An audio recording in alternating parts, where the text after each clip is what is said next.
Aquí está la edición central de MBD Noticias en la pantalla de TV Ciudad. Bienvenidos, bienvenidas. Bienvenida, Natalia. ¿Cómo te va? Bien, ¿y tú, Martín, cómo estás? Disfrutando de la bajadita de la semana, como nos gusta decir, totalmente, ¿no? sí, jueves, ahí. Estamos ahí llegando al cerca fin de del semana. descanso. Sí. Cerca del descanso y de las esperadas lluvias, parece. Parece que sí. Como siempre será tema al final del noticiero, cuando repasemos el pronóstico del tiempo. Y en el medio la cuestión del agua estará muy presente. Sí.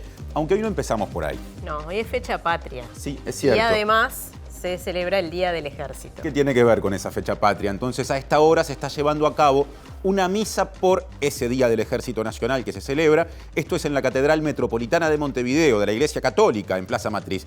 La actividad es presidida por el arzobispo Daniel Sturla y también han asistido altas jerarquías militares. No está claro quién organiza la celebración. Desde la Arquidiócesis de Montevideo dijeron a MBD Noticias que la convocatoria la hizo el Ejército, pero desde esta rama de las Fuerzas Armadas negaron esa versión. En todo caso, la misa generó malestar en otras instituciones religiosas que la consideraron como una provocación a 2 días de la Marcha del Silencio. Repasamos ahora otros asuntos, algunos mencionados muy por arriba recién. Vemos los titulares.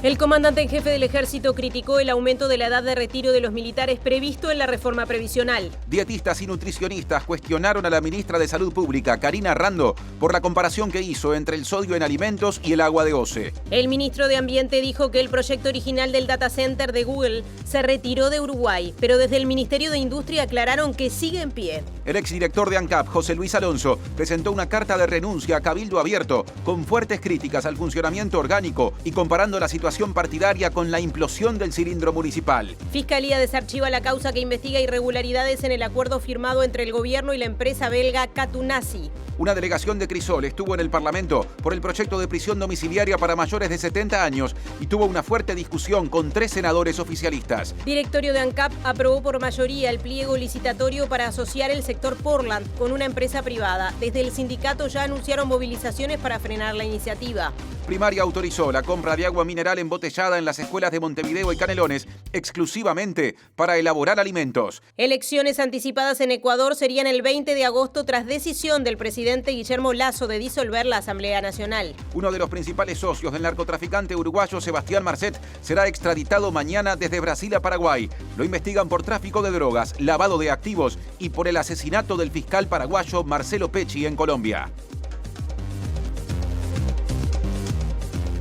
El saludo de todos los días a quienes nos están escuchando a través de Uniradio, la radio de la Universidad de la República, 107.7 FM o también por uniradio.edu.uy. Salimos del estudio, Martín. Así es, salimos del estudio, empezamos a repasar los móviles. ¿Quién organizó la misa por el Ejército Nacional que transcurre en la Iglesia Matriz? Bueno, nos lo cuenta Diego Martini, o por lo menos se aproxima al tema. ¿Cómo te va, Diego? Sí, compañeros, buenas tardes para todas y todas. Hacemos un poco de silencio porque acaba de comenzar la misa acá en la Iglesia Metropolitana de Montevideo, en la Plaza Matriz. La información que nos dan desde acá es que la Iglesia Católica es quien organizó esta misa en homenaje al Ejército Nacional y, como bien decían ustedes, hay varios cuestionamientos de otros sectores por que se considera que se está violando la laicidad y que hasta puede ser una provocación por organizar esta misa a 2 días antes de la Marcha del Silencio. Personas que están y que acaban de ingresar: el senador y líder de Cabildo Abierto, Guido Manini Ríos, junto a su esposa, Irene Moreira, senadora, y también está el diputado de Cabildo Abierto, Rodrigo Albernaz, con quien hablamos y quien, defendió que se haga esta misa, así que en un rato ampliamos con eso y mucho más. Avanza el proceso de asociación del sector Portland de ANCAP con privados. Reacciona el sindicato del ente e informa Martín Duarte. ¿Cómo te va, Martín?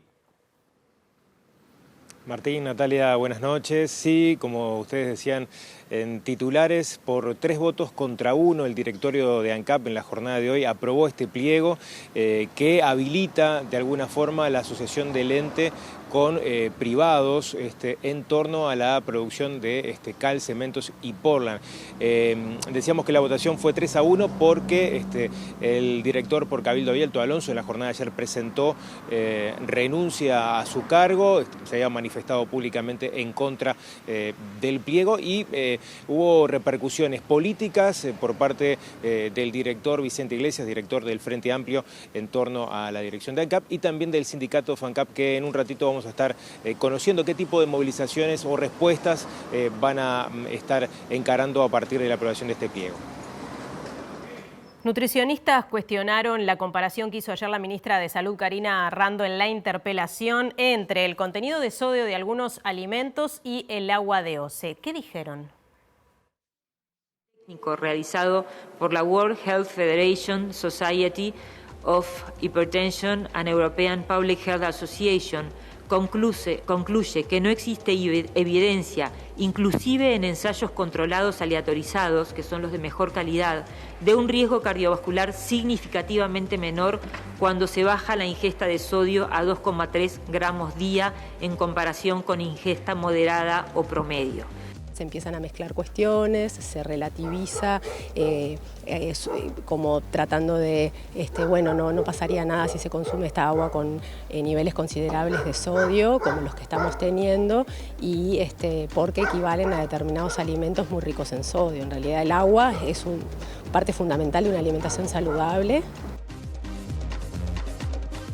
Otros asuntos destacados de la agenda. El comandante en jefe del Ejército, Mario Stevenazzi, criticó el aumento de la edad de retiro del personal militar contenido en la reforma previsional. De todas formas, agradeció los esfuerzos que se han hecho en momentos de dificultad, dijo textualmente, para mejorar los saberes del personal y agregó que espera que se siga trabajando en ese sentido. Durante su discurso en el marco del Día del Ejército Nacional, el comandante en jefe del Ejército, Mario Stevenazzi, habló de la reforma de la seguridad social. Dijo que las edades de retiro dispuestas en esta reforma son demasiado elevadas para cumplir con las actividades profesionales militares que implica cada jerarquía. Explicó que el Ejército es una institución vertical, que quienes deseen ser oficiales ingresan a través de un concurso y existe un proceso de evaluación permanente hasta su retiro, debiendo cumplir con determinados requisitos físicos y de capacitación para continuar en servicio e ir ascendiendo. Y en este sentido, los años para el cálculo de su tasa de reemplazo juegan un papel fundamental en su retiro final. De todas formas, reconoció que la nueva ley permite al personal subalterno elevar el porcentaje del monto de retiro previsto en la actualidad. Stevenazzi también agradeció los esfuerzos en momentos de dificultad para el país para mejorar los saberes de los efectivos y agregó: mantenemos la esperanza de que se pueda seguir trabajando en este sentido. Como es habitual, el presidente de la República, acompañado por autoridades nacionales, participó de la conmemoración del Día del Ejército Nacional. Telemundo captó el momento en el que Luis Lacalle Pou saluda a la exministra de Vivienda, Irene Moreira, y al senador y líder de Cabildo Abierto, Guido Manini Ríos, luego de la crisis que atravesó la coalición de gobierno.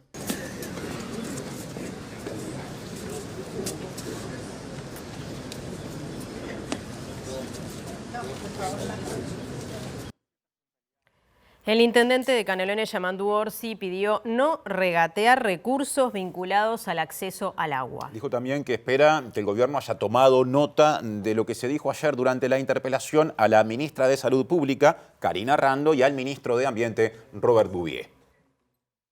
Creo que faltaron inversiones. En este tipo de temas, los que aluden o los que hacen referencia a la pública felicidad, el concepto de la restricción y el ahorro van en una dirección totalmente inconveniente. Hoy creo que las consecuencias que estamos pagando son las de no hacer las inversiones o reducir el nivel de inversiones. Y ahí, por supuesto, sí, todos tendremos alguna cuota de responsabilidad, pero tampoco olvidemos que la OCE nos brinda el agua, pero los recursos naturales son otros los organismos que tienen que hacerse cargo y preocuparse. Es un momento de bajar la pelota con este tema, porque allá en el Parlamento iba para un lado o para el otro la pelota. Por un lado eso, por un lado sí, pero por otro lado hacer las inversiones y no andar regateando recursos cuando lo que tenemos en juego es nada menos que el acceso al agua.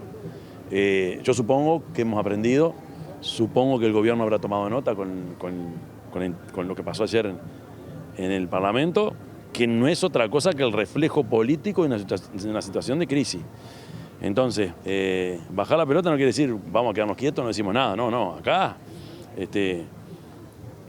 hay que pensar en un espacio donde los técnicos de primer nivel que tenemos y lo que haya que salir a buscar afuera nos digan cuáles son las 2 o 3 cosas que son ineludibles de ahora a 4 años para adelante. Pero por otro lado, pensar en 50 años para adelante también. El gobierno se dice que no hubo inversiones en la administración anterior. No es real, no es cierto, no es cierto.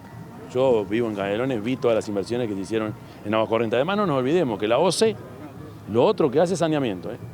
Yo viví toda la obra de saneamiento de Ciudad de la Costa, faraónica, gigante.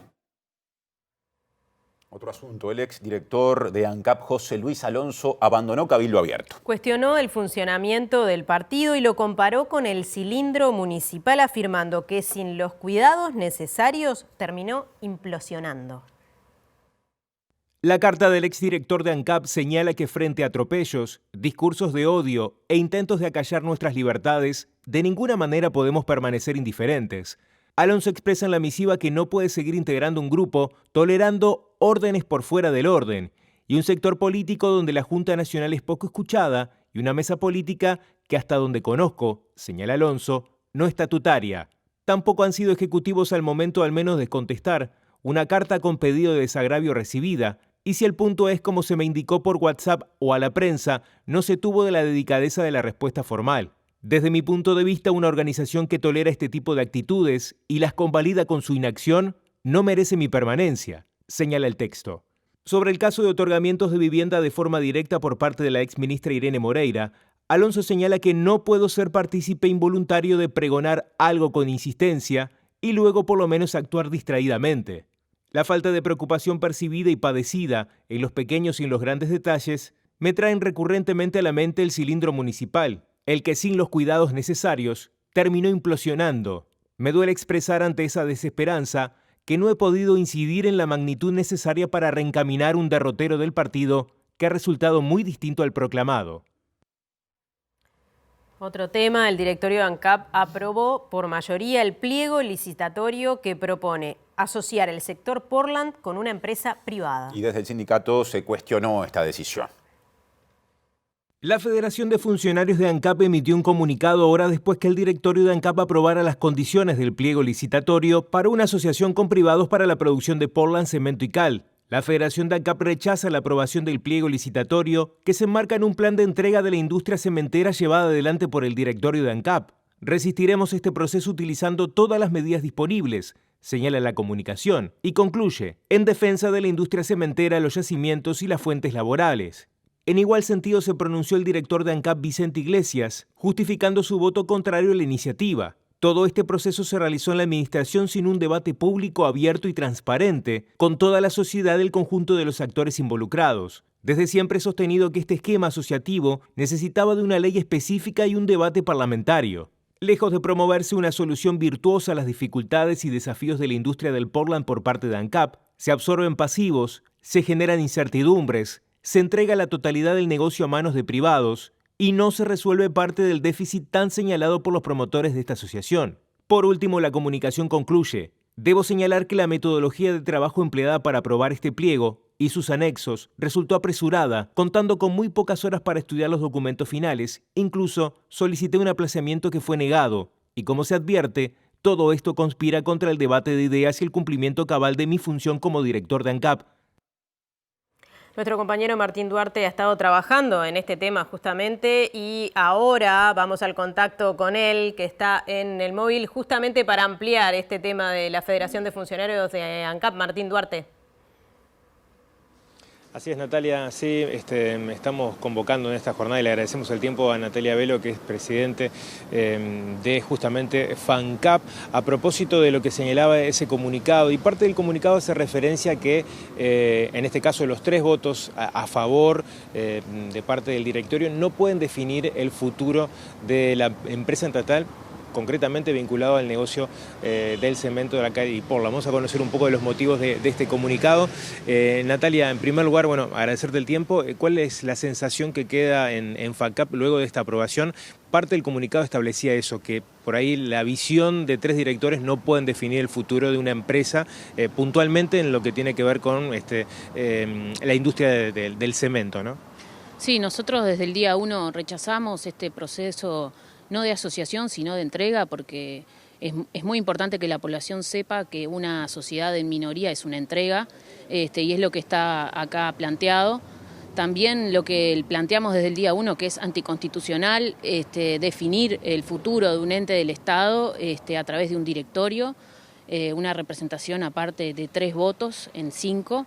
Entendemos de que esa es una cuestión que la tiene que debatir todo el pueblo uruguayo, la tiene que debatir el Parlamento, donde está representada toda la población, porque no es solamente el futuro de un ente del Estado, sino que es la riqueza que tenemos como país. No somos un país de grandes riquezas, pero la piedra caliza es una de las fuertes riquezas que tenemos como país. Y por último, también el tema del respeto a la voluntad popular en torno a lo planteado ya en 2003 respecto a la importancia de ANCAP como ente público, ¿no? Uno de los argumentos que se maneja por parte del directorio de ANCAP son los pasivos que generan la industria del cemento. ¿Qué tiene para decir FANCAP sobre eso? Nosotros lo que entendemos que la alternativa de una mala gestión debe ser una buena gestión y no continuar en el desmedro de la misma. Durante todos estos años hemos vivido realmente un ahorque todas las empresas públicas en lo que tiene que ver tanto en inversiones como en ingreso de personal.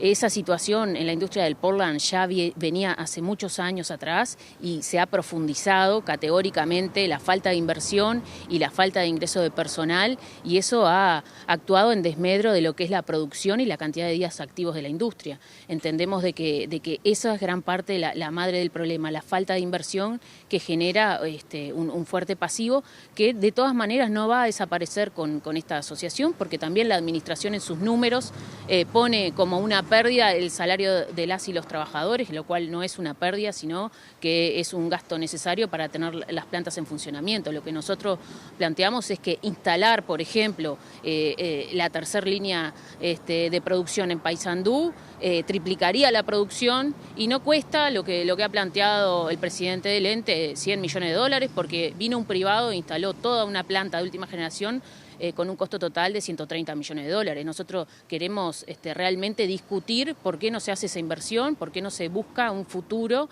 para un ente del Estado que genera riqueza, genera trabajo. Y aparte también nos parece en la situación crítica que tenemos como país, la cuestión fundamental del trabajo, las 500 trabajadoras y trabajadores que ven comprometido su futuro en lugares del país que no abunda el trabajo, como es en el departamento de La Valleja y Paysandú. Nos parece que es una cuestión gravísima, que la población tiene que estar enterada. Se ha minimizado el tema como un tema meramente económico. Nosotros entendemos que es un tema de Estado, de qué sucede con las riquezas del país y qué sucede con los entes. ¿Qué camino, por último, va a tomar FANCAP a partir de esta resolución? Porque, bueno, el comunicado dice, bueno, vamos a defender la industria y el ente. ¿Qué propuestas están sobre la mesa una vez que ya se conoció esta aprobación del pliego?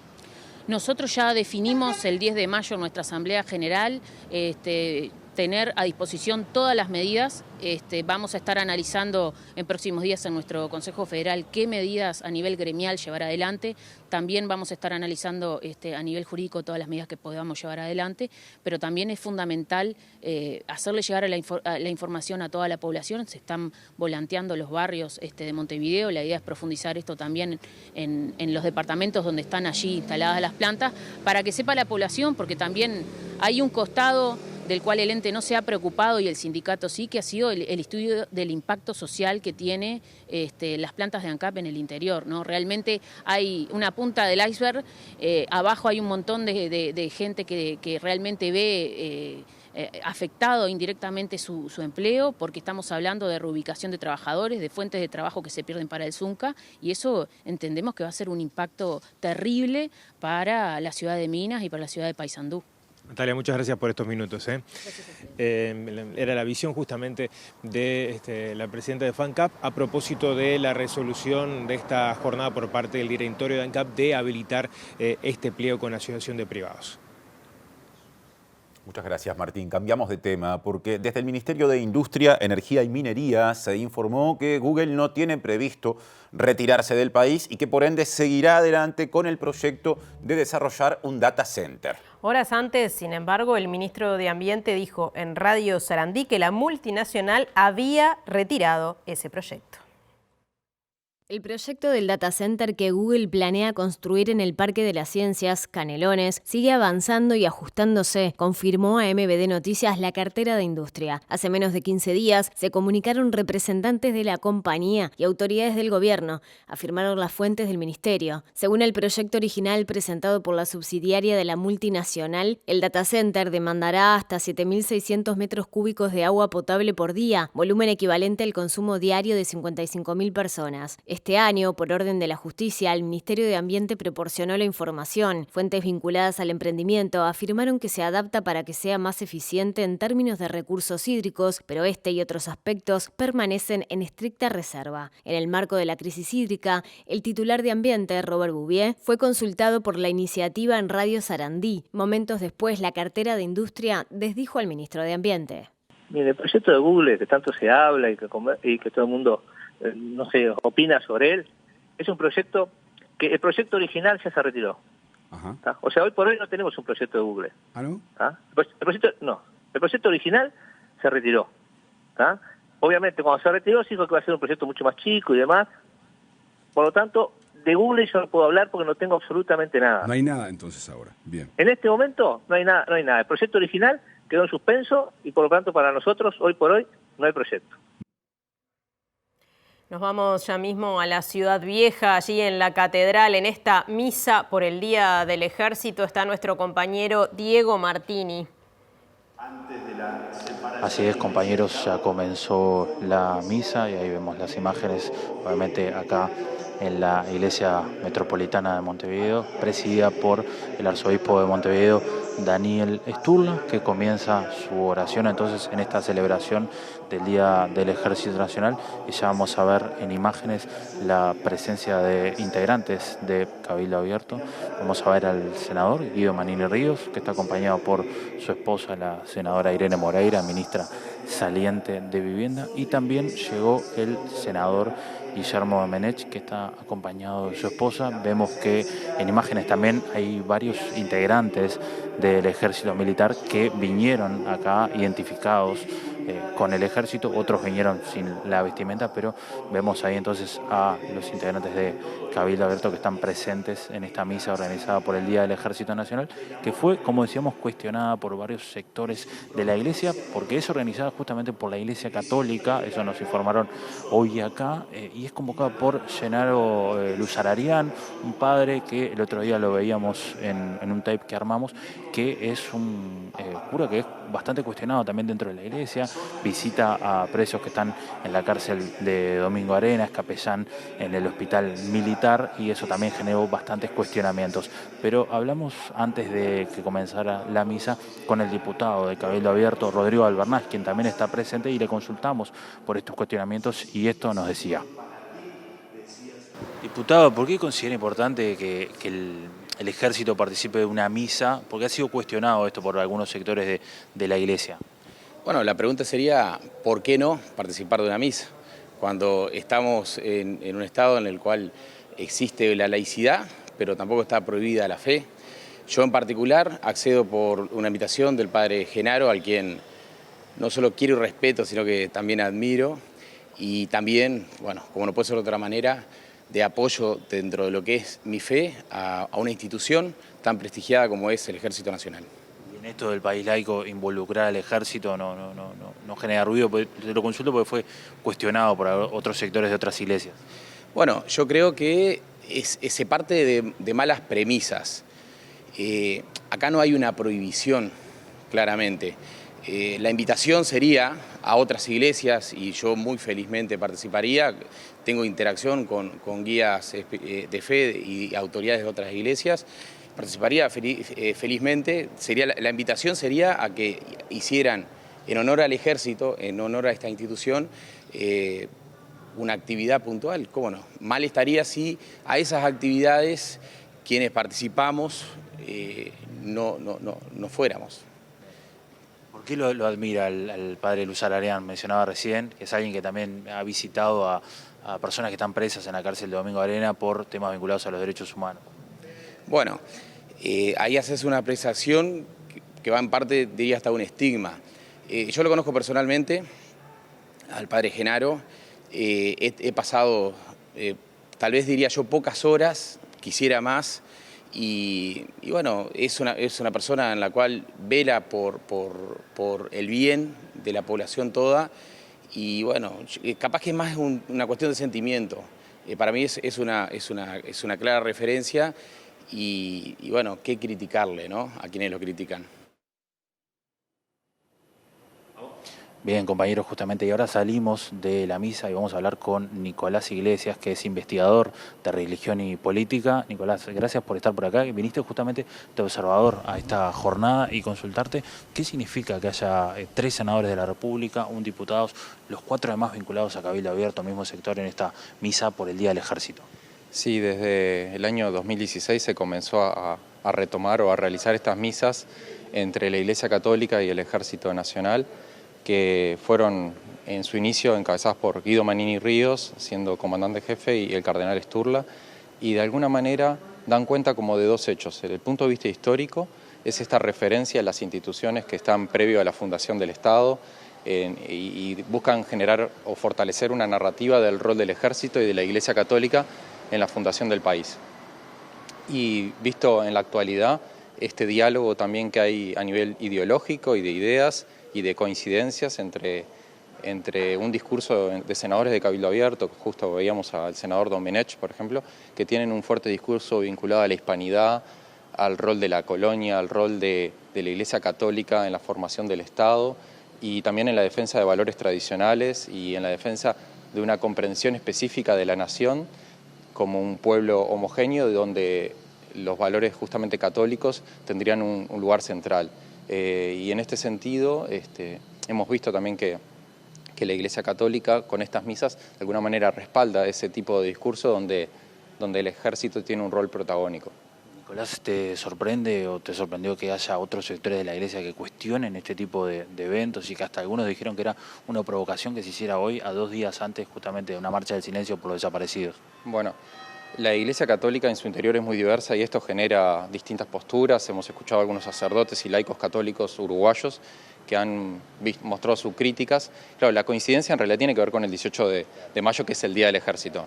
En ese sentido no podemos entender que haya una animosidad. Lo que sí, justamente en un mes como mayo, donde es el mes de la memoria, es un mes donde se trabaja sobre el tema de la búsqueda de la verdad y la justicia, y que es una bandera que muchos sectores del cristianismo, de la Iglesia Católica, del metodismo, de las iglesias históricas protestantes, que han sido víctimas de la dictadura, que han sido víctimas de la represión, donde ha habido obispos y sacerdotes y pastores y monjas que han sido víctimas de la dictadura, genera así un ruido y una contradicción donde hay un sector de la Iglesia que está muy abocada a la búsqueda de la verdad y la justicia, acompaña la búsqueda de los madres y los familiares detenidos desaparecidos. Incluso se va a celebrar el sábado 20 de mayo una celebración ecuménica en torno a esta búsqueda de la verdad y justicia, pero por otro lado, este respaldo a la institución militar justo en estos días hace un ruido, pero también es parte de la diversidad y la tensión interna que tiene la Iglesia Católica, donde desde toda su historia ha tenido distintas posturas en estos temas. Nicolás, te agradecemos por estos minutos. Volvemos entonces,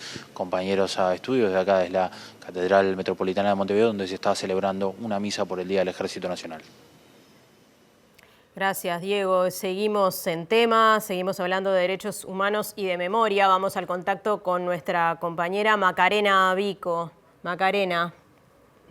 Te vemos, te escuchamos, adelante. Sí, Nati, estamos en el marco de una actividad organizada por la Federación Uruguaya de la Salud, por la Secretaría de Derechos Humanos, de alguna manera preparándose para lo que será esta próxima Marcha del Silencio, el 20 de mayo, la número 28, y estamos junto a Chela Fontora, que integra Crisol, el colectivo de expresos políticos que participó de esta actividad. Y Chela, consultarte sobre, bueno, en el marco de este 20 de mayo, que una nueva movilización, una nueva marcha del silencio que se da a algunos días de lo que se cumplirán los 50 años del golpe de Estado, pero también en una coyuntura en la que se está discutiendo un proyecto de prisión domiciliaria. Bueno, ¿cómo se espera que sea esta nueva marcha del silencio? Bueno, en primer lugar decir que nosotros estamos en el local de la FUS, la Federación Uruguaya de la Salud, en la cual tenemos el honor de haber sido invitados. Venimos una delegación. Nosotros, ¿qué esperamos?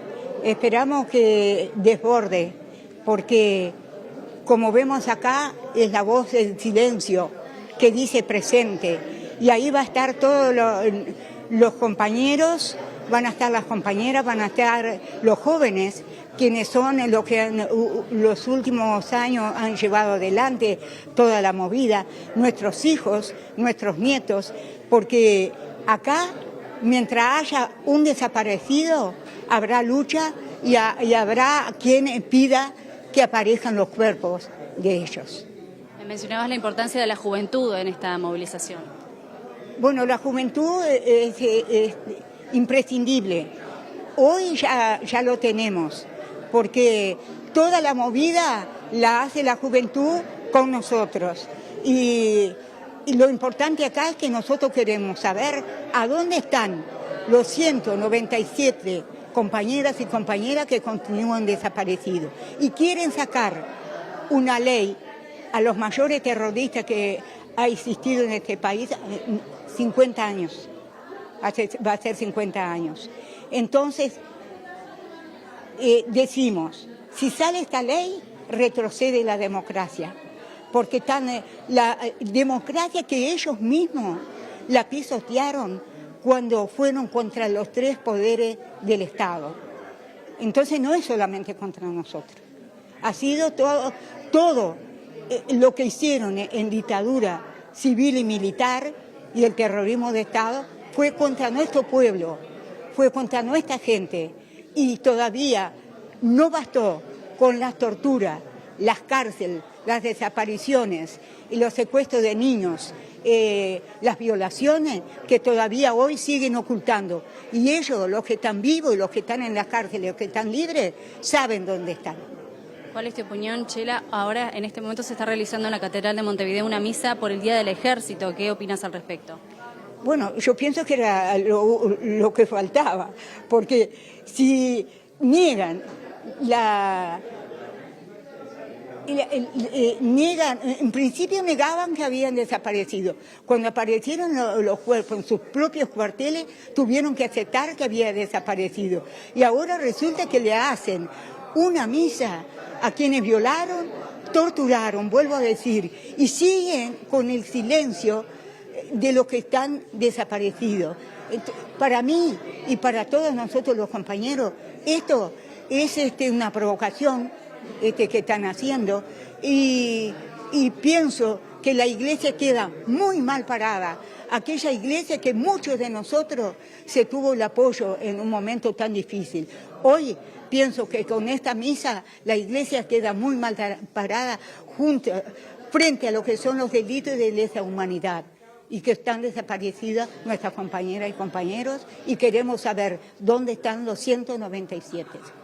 Bien, Chela Fontola, muchas gracias por estos minutos para MB de Noticias. Recordarles que la marcha está convocada para el sábado a las 18 horas desde Rivera y Jackson, y que también habrá una transmisión especial de TV Ciudad desde esa hora con lo que va a ser este recorrido por 18 de julio.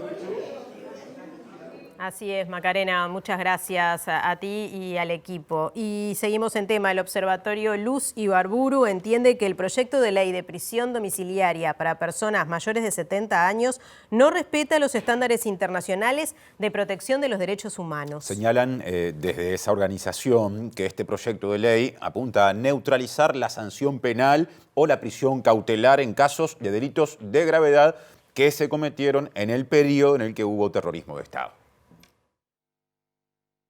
Domiciliaria está a estudio de la Comisión de Constitución y Legislación de la Cámara de Senadores. Para el Observatorio Luz Ibarburu, esta iniciativa es incompatible con las obligaciones internacionales de Uruguay en materia de derechos humanos, y recuerda que advirtió en el ámbito legislativo sobre los efectos que tendría la sanción del proyecto de ley impulsado y redactado originalmente por Cabildo Abierto. Para el Observatorio, el proyecto desconoce la jurisprudencia de la Corte Interamericana de Derechos Humanos, que establece que los estados deben asegurar que las penas impuestas y su ejecución no se constituyan en factores de impunidad. Asimismo, el observatorio recuerda que las leyes procesales hoy vigentes ya prevén la internación en establecimiento adecuado o en el domicilio en caso de enfermedad grave incompatible con la permanencia de la persona en prisión. Normas cuyo fundamento humanitario es indiscutible. De hecho, la mayoría de los condenados y más de la mitad de los procesados ya gozan hoy del beneficio de la prisión domiciliaria por razones de salud, afirmó confirmó el observatorio Luz Ibarburu. El proyecto de prisión domiciliaria está a estudio de la Comisión de Constitución y Legislación de la Cámara de Senadores.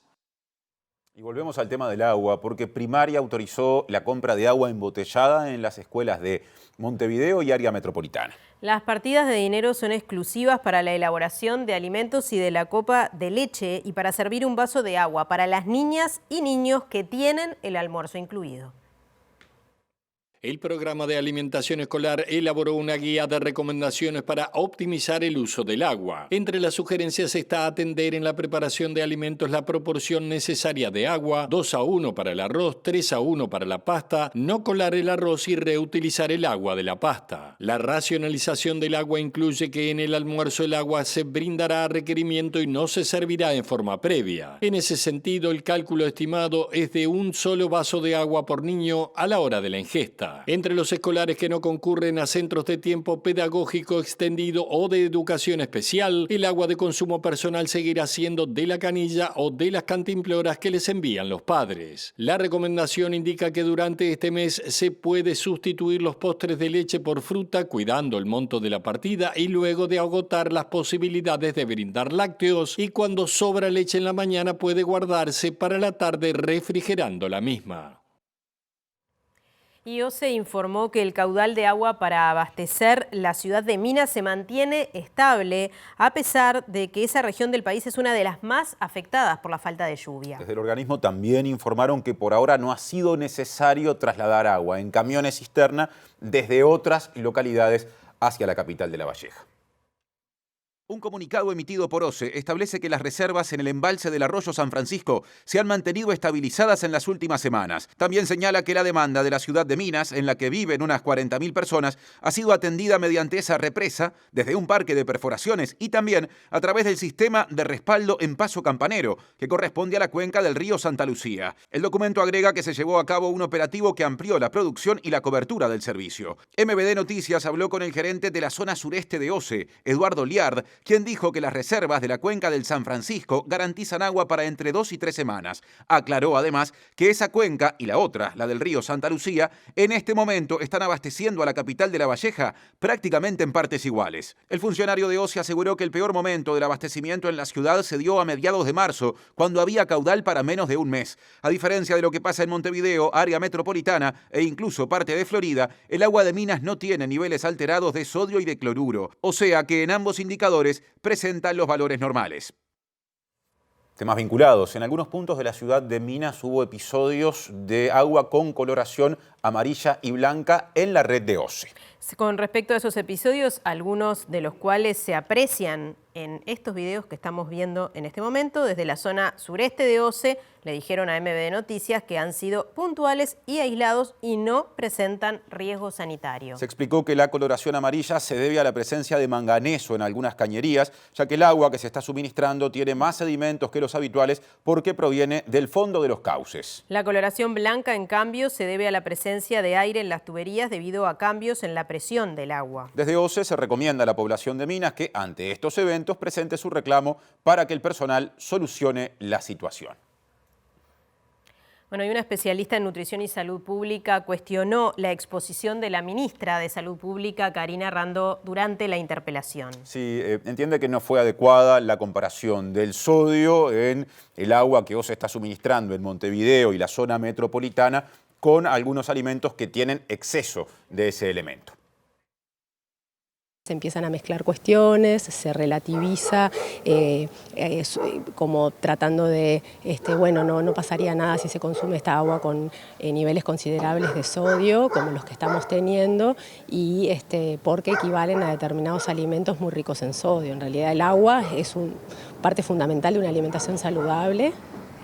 No podemos estar preocupados por el contenido en sodio del agua.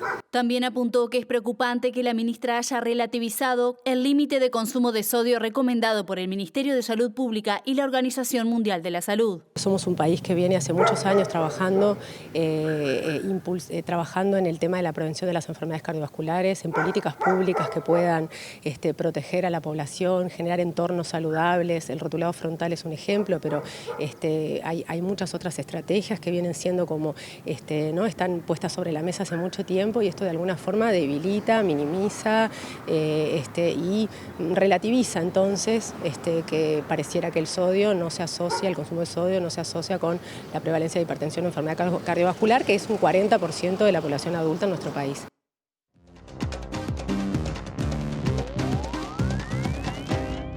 La situación del agua que sale por las canillas en Montevideo y la zona metropolitana ha generado o ha puesto la atención también en el agua embotellada y dispara preguntas. Por ejemplo, ¿cuál es la carga tributaria del agua embotellada? En la columna de análisis económico ya lo responde Germán de Agosto. ¿Cómo te va, Germán? ¿Cómo andas, Tincho? Hoy salimos de los temas habituales, digamos, Salimos ¿no? de los temas habituales y nos vamos a apoyar, básicamente el que responde es Gustavo Viñales, especialista tributario, que nos ayudó en la preparación de la columna. Y acá empezamos con una parte más conceptual vinculada a los dos impuestos que están involucrados en lo que hoy nos ocupa, ¿sí? En particular tenemos el IVA, que cuando hablamos de agua embotellada está gravado un 22%, es decir, con el IVA básico. Ajá. No forma parte de la lista que tiene el IVA mínimo del 10%, que se popularizó principalmente a raíz de las medidas que se tomaron para paliar el fenómeno de aumento de precio, la carestía de hace algunos meses. Hace un año, ¿no? Hace un año. ¿Se acuerdan que estaba el pan y hay un conjunto de productos? Pero el agua embotellada no forma parte de esos productos y por ende está gravada a una tasa básica de IVA del 22%. Así que por este lado tenemos el IVA. Pero además tenemos el IMESI. Y en el caso del agua, ¿sí? El IMESI es el impuesto específico interno que grava un conjunto de bienes y de males, podríamos decir. Grava, por ejemplo, bienes que podrían considerarse superfluos, en el sentido que grava los cosméticos, por ejemplo, los vehículos, ¿sí? Como una forma quizás de darle algún tipo de enfoque distributivo al impuesto. Usted compra cosas caras que no son imprescindibles, va a tener que pagar este impuesto, sería el concepto en esa como una lógica histórica podría haber. Y también hay lógicas vinculadas a la modificación del comportamiento en torno al consumo de cosas que son nocivas para la salud. Por ejemplo, acá tenemos también grabado el tabaco y el alcohol, que tienen otra lógica, ¿sí? Pero forman parte del mismo paraguas. Y entre por eso otros, lo de bienes y males. Que por eso lo de bienes y lo de males. Y entre otras cosas que tiene está el agua embotellada, que en particular el agua tiene una alícuota del 10,5%. ¿Sí? Esto para empezar.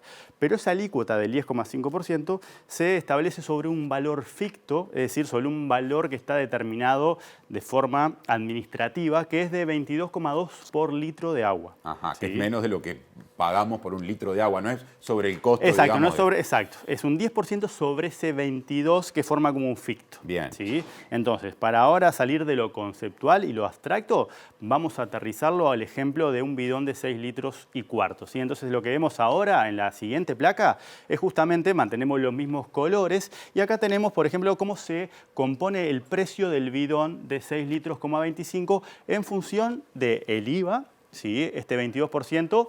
Si asumimos que el precio final, un precio de referencia, es de 129 pesos el bidón, ¿sí? Acá tenemos que del IVA corresponden más o menos 23 pesos. Ajá. ¿Sí? Así que esto lo tenemos cubierto justamente acá. Luego tenemos el IMESI, que surge de nuevo, de considerar ese 10,5% por ese ficto de 22. Sí. Por 6,25. Claro, porque estamos hablando de 6 litros y 25. Porque eso es por litro. Entonces acá estamos considerando 6,25 litros y eso nos da un resultado de casi 15 pesos correspondiente a el IMESI. La torrecita, digamos, o la columna verde. La torrecita verde es el IMESI, la torrecita blanca es el IVA y el resto es todo lo demás que forma parte del precio. Entonces lo que estamos tratando de explicar acá, en esta reconstrucción de torrecitas, es justamente ese precio final de referencia del entorno de los 129. ¿Qué quiere decir? O formulado de otra manera, que de alguna manera de ese precio final de venta que tenemos en 129 como referencia, el 30% son impuestos. ¿Sí? Es decir, 38 pesos de los 129 corresponden a estos dos impuestos. ¿Sí? En el caso del IVA, la modificación es más compleja, porque tiene que pasar por ley. En el caso del IMESI podría ser más rápido, dado que con un decreto que fije la tasa en 0% bastaría para justamente realizar un alivio que acá estamos ubicando en el entorno de los 15 pesos en una referencia de un bidón de 6 litros y 25. O sea, el IMESI lo puede resolver si se hiciera algún cambio el Poder Ejecutivo. Lo otro, el IVA, tiene que pasar por el Parlamento. Es más complejo porque pasa por ley. ¿Sí? Así que entonces acá tenemos simplemente la referencia el número importante es 30% del precio de un bidón corresponde a estos dos impuestos, una parte al IMESI y otra parte al IVA. ¿Sí? La solución por el IMESI es más sencilla administrativamente que la del IVA, pero las dos están sobre la mesa. ¿Tenés alguna digresión preparada? Sí, vamos ahora a la siguiente placa, porque esto de vuelta, como lo planteaba Gustavo, esto ofrece una nueva oportunidad para discutir algo que ya hemos discutido en diferentes instancias. Por ejemplo, lo hemos discutido en el marco de la pandemia a raíz del alcohol en gel, por ejemplo. Lo hemos discutido a partir de la situación de la población más vulnerable para que tenga un alivio tributario de forma personalizada, ¿sí? Pero básicamente lo que estamos pensando es en la necesidad de introducir un rediseño en los mecanismos, ¿sí?, que permitan mejorar la capacidad de reacción de nuestros instrumentos tributarios. Es decir, tenemos una situación como la que estamos atravesando que de alguna manera merece una respuesta rápida y no tenemos montada la infraestructura que nos permitiría actuar rápidamente. Esa sería como la lógica. Entonces, esto vuelve a traer la discusión y acá tenemos nuestra estructura tributaria, ¿sí?, con el ejemplo del último dato que tenemos de la DGI. Esto es el 100% de la recaudación acumulada en lo que va del año 2023. ¿Sí? Y tenemos de IVA, el 45% de la recaudación es IVA. Casi la mitad de lo que le entra a la DGI es IVA, ¿está bien dicho así? Sí, es IVA. Y si le sumás el IMESI, ahí tenés el 54%, y estos son lo que se llama impuestos indirectos, que son de alguna manera los impuestos regresivos, ¿sí?, en tanto los pagan en mayor proporción quienes consumen más que en general los que destinan una mayor proporción de su gasto al consumo son los hogares más pobres. Acá tenemos todo lo que tiene que ver con la recaudación a la renta. Esto es lo que le da progresividad al sistema tributario. 38% corresponde a recaudación a la renta. Y RPF, por ejemplo. Exacto, acá hay RPF y AS entrarían de esto. Y después tenemos impuestos también a la propiedad y otros impuestos. Pero básicamente lo que nos importa es la distinción entre lo que son impuestos indirectos, ¿sí?, que son los que pagan de alguna manera. El contribuyente del IVA y el IMESI son los que venden el agua, de alguna manera, que después lo trasladan al consumidor. Claro. De ahí viene lo de indirecto, ¿sí?, que son los regresivos. Entonces nosotros tenemos una estructura que está muy recostada. Fíjate que el 54% de la recaudación responde a estos tipos de impuestos que son indirectos y por ende que son regresivos, ¿sí? Entonces, de alguna manera, si consideramos esa forma que tenemos de estructurar nuestra matriz tributaria y consideramos además la disponibilidad de tecnología, medios de pago electrónicos, ¿sí?, el hecho de que existan planes piloto que ya mostraron ser eficaces para lograr sus objetivos y el hecho de que los fundamentos han cambiado, por ejemplo, pensar que el agua embotellada tenga que tener o no tenga que tener un gravamen por el IMESI. Sí. ¿Sí? Ese tipo de cosas han cambiado. Entonces, esto vuelve a poner sobre la mesa esa necesidad de repensar un diseño, ya sea de IVA personalizado, por ejemplo, o de IMESI personalizado. Por lo menos de montar la infraestructura justamente para ganar capacidad de reacción ante una situación como esta, que después obviamente tiene un abanico mucho más amplio de aplicaciones, ¿sí?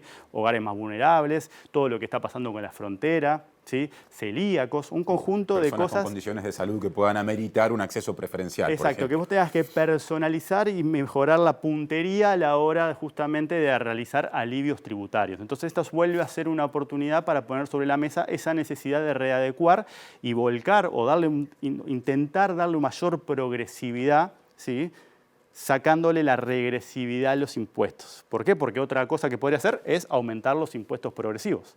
Pero ahí justamente están todos los temas de economía política que, como ya vimos, ¿sí?, de alguna manera dificultan. Entonces, si esta parte es más compleja de instrumentar, bueno, tenemos que ver cómo se puede buscar esa progresividad en el sistema tributario por el lado de mejorar la focalización de lo que recauda un impuesto como el IVA y como el IMESI. Entonces, por eso es una digresión, porque aprovechamos esta circunstancia vinculada al agua, porque es algo que ya hemos atravesado en los últimos años y que, como decía Gustavo también, va a ser cosas que pueden ser más frecuentes de la que hoy estamos previendo. Entonces, si no tenemos esa capacidad de reacción, de alguna manera estamos demorando las soluciones y una forma de instrumentar esto quizás demore más tiempo de lo que demore en solucionarse naturalmente la situación. Interesantísimo, Germán. Muchas gracias. Muchas gracias a vos, Tincho. Seguimos haciendo MBD Noticias, edición central. Sigue Natalia. Les contamos que desde el Instituto Cuesta Duarte se reconoció una mejora del salario real en el primer trimestre del año. Sin embargo, en el organismo vinculado al PIT-CNT afirman que el nivel salarial está aún 2% por debajo de los niveles de antes de la pandemia. En el primer trimestre de este año, por un lado, por los ajustes salariales que se percibieron en enero, que fueron algo superiores a los de enero del año anterior, digamos, y también por la caída en la inflación de casi 2 puntos, si uno compara con el primer trimestre del año pasado, tenemos una mejora en el salario real respecto de 2022 en este primer trimestre, lo que no quita que el salario real todavía está por debajo de los niveles que tenía antes de la pandemia. Si tomamos como referencia marzo 2019, en marzo de 2023 el salario medio está algo así como un 2% por debajo, que sería lo que todavía falta recuperar en términos de poder de compra en el salario de los trabajadores. Giommetti mostró expectativa de que la próxima ronda de negociación colectiva no solo recupere el nivel perdido, sino que haya aumentos en aquellos sectores que vienen creciendo económicamente. Desde nuestro punto de vista habría que aspirar a que se pueda dar un crecimiento del salario real, porque hay sectores en que hubo crecimiento de la productividad y de la producción, y en ese sentido es viable absolutamente plantear términos de crecimiento del salario real. Aún así, nosotros siempre planteamos que, aunque se recupere la totalidad del nivel salarial, como ha comprometido el gobierno, lo que se perdió en el medio no se recupera. Otro asunto, la fiscal Silvia Porteiro desarchivó la indagatoria por, digamos, la extensión de la concesión de la terminal de contenedores del puerto de Montevideo a terminal Cuenca del Plata, que es una sociedad entre la multinacional Catunasi y el Estado, que tiene participación minoritaria. Y el senador Frente Amplista Charles Carrera, uno de quienes presentó justamente esta denuncia ante Fiscalía, dijo que recibió la noticia con mucha satisfacción. Acá se cometieron graves irregularidades que tienen consecuencias jurídicas, porque no se puede ser que se disponga de uno de los principales activos del país, se benefició un privado en 2.380 millones de dólares y para el Uruguay, para su gente, nada. Eso es inadmisible, pero además no se puede tomar y actuar como si fueran los propietarios. Hay normas que hay que respetar. El fiscal anterior había dicho que el accionar del presidente de la Administración Nacional de Puertos había sido ilegal, que su consentimiento había sido nulo. Pero bueno, no había actuado con dolo porque dice que había tenido un error de apreciación. Y eso para nosotros es inadmisible. Juan Curbelo había estado en el directorio anterior, había estado siendo vocal, había sido asesorado desde el 1 de marzo del 2015 hasta el 1 de marzo del 2020 por el doctor Ferrés, actual prosecretario. Son personas que conocen el derecho. Por eso a nosotros desarchivo la causa, esta posibilidad de que se vuelva a reabrir la investigación es muy importante, porque acá hay graves ilícitos. Nosotros no hablamos de abuso de funciones, nosotros hablamos de fraude, porque acá se mintió al Parlamento Nacional, se mintió de que existían informes jurídicos, económicos, y no existe ningún documento, se hicieron sobre expedientes vacíos, existe falsificación ideológica, porque se antepusieron fechas de expedientes, y eso está comprobado, y existe un gran perjuicio económico para el país. Otro asunto, el diputado colorado Omar Esteves envió un audio a personas que se desempeñan como encargadas en sus empresas citrícolas, obligándolas a notificarlo cada vez que un trabajador o trabajadora asista al servicio de salud del Banco de Seguros del Estado. Y en ese audio les dice además que en caso de que no lo notifiquen, les va a descontar de sus haberes las multas que debería pagar él producto de esas situaciones. Chiquilines, buenas tardes. Chiquilines, escuchen con atención porque no va a haber marcha atrás. Si un cosechador de cualquiera de los encargados que tengo yo en Dáguano, Esteves Rosa, va al centro médico, se atiende por el Banco de Seguro y ustedes no me notifican, la multa que me genera el Banco de Seguro se la voy a descontar a ustedes. Porque son los únicos que saben si el empleado se enferma o no, se lastima o no, se golpea o no. Ustedes son lo que saben, porque yo no estoy en la quinta para ver cuando alguno tiene un accidente. Así que les quede bien clarito.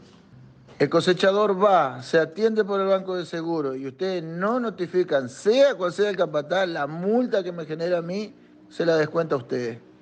Buenas tardes. En diálogo con MBD Noticias, el diputado le quitó trascendencia al audio, asegurando que en su empresa son todos como una familia y que se quiere asegurar que todos los trabajadores cumplan y tengan su derecho de asistirse y cobrar su correspondiente licencia médica. Aseguró que en todas las empresas los encargados siempre deben notificar cuando alguien falta o se asiste en la salud por un accidente. Dijo que el audio fue por una omisión de un encargado de notificar a la empresa que un empleado se lastimó con una rama. En 2021 el Frente Amplio había pedido la destitución como diputado de Esteves y se le presentó una denuncia penal por un audio en el que aseguró que sus empleados iban a trabajar con COVID-19 en plena pandemia pese a las restricciones que había. Según publicó La Diaria, el Sindicato Único de Citrícola Salteña rechazó los dichos de Esteves por considerar que son una amenaza a los trabajadores. Otro asunto, la Fiscalía de Canelones de primer turno solicitó una pena de 4 años y medio de prisión para una mujer de 26 años por intentar ingresar 50 gramos de marihuana a la cárcel de la capital departamental. La fiscal a cargo del caso le tipificó el delito de suministro de sustancia estupefaciente en grado de tentativa, que actualmente tiene 4 años de pena mínima y no es excarcelable. El 20 de noviembre de 2022, Angie fue detenida por intentar ingresar a la cárcel de Canelones una sustancia que llevaba en un envoltorio en su vagina que luego se constató que era marihuana. La joven había conocido a un privado de libertad a través de Facebook y lo visitó 2 veces al centro penitenciario. Previo al tercer encuentro, él la llamó por teléfono para pedirle que le llevara un porro. La persona le explicó que debía ir a cierta calle en Montevideo donde la iban a contactar. Allí, un auto se acercó y le dio la sustancia al tiempo que le giraron 1.000 pesos. La joven no tiene antecedentes. Sin embargo, ahora enfrenta un pedido de fiscalía que podría condenarla a 5 años y medio de prisión por intentar ingresar 50 gramos de marihuana. Para la fiscalía no hay un acto preparatorio, sino que por razones ajenas a su voluntad, ella no pudo ingresar con la sustancia. Para ella el delito fue consumado, no es un acto preparatorio. Hay una consumación del delito, pero en grado de tentativa. Yo tengo 30 días para contestar esa acusación fiscal. Yo en su momento oportunamente pedí una pericia psiquiátrica para evaluar si la chica era imputable o no, o sea, si entendía el carácter ilícito de los hechos, si comprendía, y bueno, estoy a la espera de esa pericia. Contestada la acusación fiscal, el juez va a convocar audiencia. Mientras tanto, ella está en prisión preventiva. Mientras tanto, está presa en la unidad número 5, está cumpliendo prisión preventiva con medida cautelar. Fíjate, esta chica intentó ingresar a cambio de un pago de 1.000 pesos, y hoy por hoy 1.000 pesos no es nada. Y se está jugando, hoy por hoy está privada de su libertad y la fiscalía está pidiendo una pena de 5 años y medio. La mejor solución no es la cárcel, obviamente. Para estas chicas primarias, en una situación de vulnerabilidad social y económica, chicas de escasos recursos, a veces jefas de hogar, que no cuentan con ningún tipo de ingreso. Mientras no haya una reforma legislativa, la pena mínima son 4 años. Bueno, asuntos del plano político partidario. El Partido Demócrata Cristiano decidió apoyar la precandidatura presidencial del senador frente amplista Mario Vergara y trabajará para construir acuerdos con otros sectores integrantes de convocatoria sereñista progresistas. En el Partido Demócrata Cristiano, el PDC, entienden que este bloque político es imprescindible para que el Frente Amplio pueda ganar las elecciones del año que viene. Un muy buen candidato, como es el senador Mario Vergara, con una sólida formación técnica, una larga trayectoria política, reuniendo, en fin, las condiciones necesarias para que en un ámbito, por cierto, de unidad frente amplista y de respeto, por cierto, a todas las otras candidaturas, se pueda expresar entonces la opinión pública frente amplista. Sobre los énfasis del programa del Frente Amplio hacia el próximo periodo, Lescano destacó que se necesita un impulso en economía, derechos y papel del Estado. Estamos ante una posición crítica de este gobierno, de la llamada coalición multicolor, realmente crítica, que hay muchos uruguayos que están muy mal y que son necesarios algunos cambios, no para volver a hacer exactamente lo mismo, para corregir probablemente errores que seguramente cometimos y hubo en su momento una autocrítica de 15 años de gobierno, y para dar un impulso hacia adelante en temas, por cierto, de la economía, en temas de la ecología, en términos de derechos. Presenta Mercado Agrícola de Montevideo, en el corazón de un barrio donde late la ciudad. Mercado de Historias. Mercado de Historia.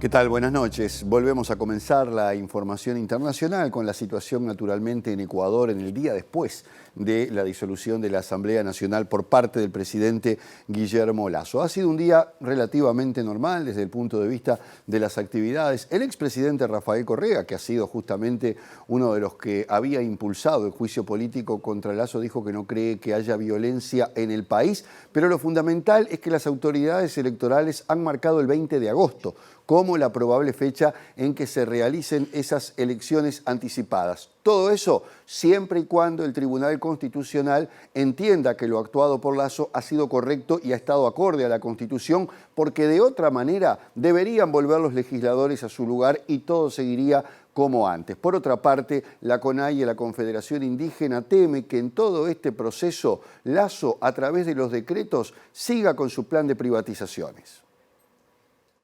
El Consejo Nacional Electoral de Ecuador anunció hoy que el país podría celebrar elecciones legislativas y presidenciales anticipadas el próximo 20 de agosto, mientras que el Tribunal Constitucional deberá pronunciarse sobre si la medida es o no viable, ya que de bloquearla, el legislativo seguiría en funciones y el llamado a comicios sería cancelado. No obstante, la posible fecha para acudir a las urnas aún debe ser ratificada por el Pleno del órgano electoral, ya que, según dijo su presidenta Diana Atamaint, es un desafío enorme en cuanto todo se contrae en los tiempos previstos en la Constitución y en la ley, al recordar que un proceso electoral normal se prepara con un año de anticipación, pero ahora lo deben hacer en 90 días para la primera vuelta. Un grupo de exlegisladores del Partido Social Cristiano presentó ante la Corte Constitucional de la Nación una demanda de inconstitucionalidad contra el decreto, aunque es incierto cuándo el país conocerá la decisión, por lo que Virgilio Saquicela, expresidente de la Asamblea disuelta, exigió un pronunciamiento inmediato. Si el Tribunal Constitucional determina que el decreto es ilegal, la Asamblea será restablecida y continuará sus funciones, pero si considera que la acción llevada a cabo por Lasso fue legal, el Congreso seguirá disuelto y el país deberá celebrar elecciones en un plazo de 90 días. Tras la tensa jornada de ayer, una relativa calma vivía Ecuador en las primeras horas de este jueves y las actividades públicas y privadas, así como las educativas y financieras, se desarrollan con normalidad en todo el país, mientras la sede de la Asamblea Nacional se mantiene custodiada por las fuerzas del orden y la policía solo ha permitido el acceso de personal administrativo para retirar sus pertenencias. Este viernes y en medio de grandes medidas de seguridad será extraditado de Brasil a Paraguay el tío Rico. No estamos hablando del célebre personaje de Walt Disney, estamos hablando de Miguel Ángel Insfrán, uno de los capos narcos más importantes de ese país, que además tiene vínculos con el narcotraficante uruguayo, prófugo, Sebastián Marcet. Hay que recordar además que de todas las causas que tiene Insfrán, que está indicado como uno de los líderes de un cártel importante, probablemente está acusado de ser el autor intelectual de la muerte del fiscal paraguayo Marcelo Pecci en Colombia. Para este viernes a tempranas horas se prevé la llegada a territorio paraguayo de Miguel Ángel Insfrán Galeano, alias Tío Rico, luego de que el Supremo Tribunal Federal de Brasil haya dado lugar al pedido de extradición hecho por la justicia paraguaya. El fiscal de Asuntos Internacionales de ese país, Manuel Doldán, recordó algunas de las causas por las que Tío Rico deberá enfrentar un proceso judicial en el país, donde está requerido por el Ministerio Público por 3 hechos punibles: lavado de activos, tráfico internacional de drogas y asociación criminal, particularmente su vinculación al operativo A Ultranza. La investigación de este caso lo vincula con el narcotraficante uruguayo Sebastián Enrique Marcet Cabrera, prófugo de la justicia, con quien habría conformado toda una ingeniería de tráfico internacional que permitió el tránsito de grandes cantidades de droga. El llamado Tío Rico, quien tendría nexos con estamentos políticos de su país y está sospechado de estar detrás del asesinato del fiscal Marcelo Pecci en Colombia, conformó distintas empresas, las cuales estarían operando en un esquema de lavado de activos que funciona dentro del entorno familiar a través de sus hermanos. El presidente brasileño Lula da Silva sigue dando pasos para reincorporar a Brasil a la escena internacional. Por ello ha sido invitado a la cumbre del G7 que se va a desarrollar entre mañana y el domingo en la ciudad japonesa de Hiroshima. Esto tiene todo un carácter simbólico además, porque allí fue donde se lanzó la primera bomba nuclear en momentos en que las armas nucleares vuelven a estar sobre la mesa a raíz de la guerra entre Rusia y Ucrania, que es uno de los temas que será abordado por el G7. También la coerción china en materia económica es otro de los temas que estarán tratando justamente los países más ricos del mundo. El presidente brasileño partió desde Brasilia teniendo previstas 2 escalas en México y Canadá antes de tocar suelo nipón este viernes. Rumbo hacia el G7, diálogo sobre la paz, lucha contra el cambio climático, desarrollo y cooperación mundial, tuiteó Lula antes de despegar enumerando los tópicos que estarían sobre la mesa. La cumbre de los 7 países más industrializados del mundo se desarrollará este viernes y sábado en la ciudad de Hiroshima, atacada por Estados Unidos con una bomba nuclear en 1945. El primer ministro japonés Fumio Kishida dijo que no hay mejor lugar en el que tener esta conversación que no sea Hiroshima, en referencia a la guerra en Ucrania y la amenaza nuclear. Además del presidente de Estados Unidos Joe Biden, ya están en Japón la primera ministra de Italia Giorgia Meloni, el de Canadá Justin Trudeau y el de Reino Unido Rishi Sunak, entre otros. Lula buscará apoyo a la propuesta de paz que promueve junto con China, a ambos socios de Rusia en el grupo BRICS, tal como se informó durante la visita del mandatario suramericano a Beijing. Sin embargo, las potencias del G7 están alineadas históricamente con Estados Unidos en materia de política internacional, por lo que Lula no tendría el respaldo esperado. Si bien no se conocen los detalles para Occidente, la iniciativa pone a Ucrania en igual situación que Rusia, mientras que Washington y Bruselas responsabilizan del conflicto únicamente al presidente ruso Vladimir Putin. Estudiantes del Liceo Miranda en esta ocasión ocuparon el centro de estudios en reclamo de mejoras edilicias y también de recursos para contener situaciones de violencia. Allí concurren cerca de 1000 personas y hay un solo referente en salud sexual. Seguimos necesitando accesibilidad para el edificio, seguimos exigiendo equipos multidisciplinarios, estamos como pidiendo a gritos realmente ayuda en materia psicológica. Tuvimos el lamentable suceso de una compañera en Ciudad del Plata que se suicidó en un edificio en el que está lleno de adolescentes. Es imprescindible tener gente que te acompañe. En este momento ese rol lo están cumpliendo profesores y adscriptos, pero no es su función, no están preparados. ¿No hay psicólogos, no hay equipo aquí multidisciplinario? No hay psicólogos, no hay asistente social, no hay psicopedagogo, no hay nada de eso. Lo único con lo que contamos es con unas horas en la semana de una referente en sexualidad, pero en la parte psicopedagógica no hay nada. La movilización es parte de las acciones de la Coordinadora de Gremios de Estudiantes de Secundaria que reclaman ser recibidos por las autoridades de la educación. Y el sindicato docente de los liceos de Montevideo realiza un paro desde las 13 horas para analizar las situaciones de violencia en los centros educativos y lo que se define como falta de recursos. El dirigente Emiliano Mandasen responsabilizó directamente al presidente del CODICEN de la ANEP, Robert Silva. Hay una lógica de desconocer la realidad, hay una gran soberbia y bueno, la realidad va a ser mucho más implacable y mucho más dura. Creemos que hay que bajarse de ese lugar, tratar de admitir las dificultades que se tienen, tratar de trabajar por un presupuesto que trate de atender estas demandas, pero bueno, se opta por el otro día inclusive, en vez de tratar de trabajar con otra empatía con respecto a situaciones de violencia grave y situaciones de salud mental grave que están sufriendo los estudiantes y que están pidiendo equipos multidisciplinarios, lo que se dedica a hacer es decir que está atendiendo algo que no tiene cómo atenderlo porque él mismo desmanteló parte de lo que son los equipos multidisciplinarios. El presidente del CODICEN de ANEP, Robert Silva, informó que está en marcha un llamado para 60 cargos de psicólogos en secundaria. Pero lo que no dice, que es lo que nos dice cuando está en un ámbito bipartito, es que ese llamado tiene pocas posibilidades de ser realmente compuesto por 60 psicólogos porque hay una faltante muy grande con respecto a los salarios. Entonces ningún psicólogo va a dejar un laburo mucho más estable, un trabajo mucho más estable, mejor remunerado, para ir a secundaria por un salario evidentemente menor, ¿no?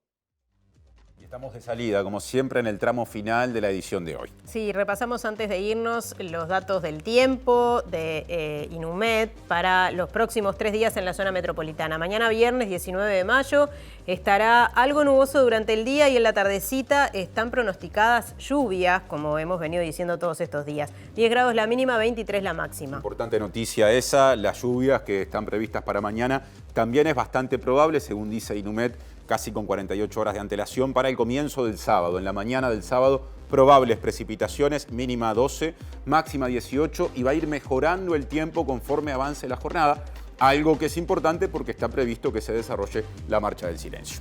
Exacto, pero el domingo 21 de mayo desmejoran un poquito nuevamente las condiciones del tiempo. Hay una probabilidad baja de precipitaciones con una mínima de 10 grados y una máxima de 20. Estamos llegando como siempre al final. Viene el lado B con entrevista política. Exacto, estará el presidente del Frente Amplio, Fernando Pereira. Los invitamos a quedarse en la pantalla de TV Ciudad. Hasta mañana, que pasen bien.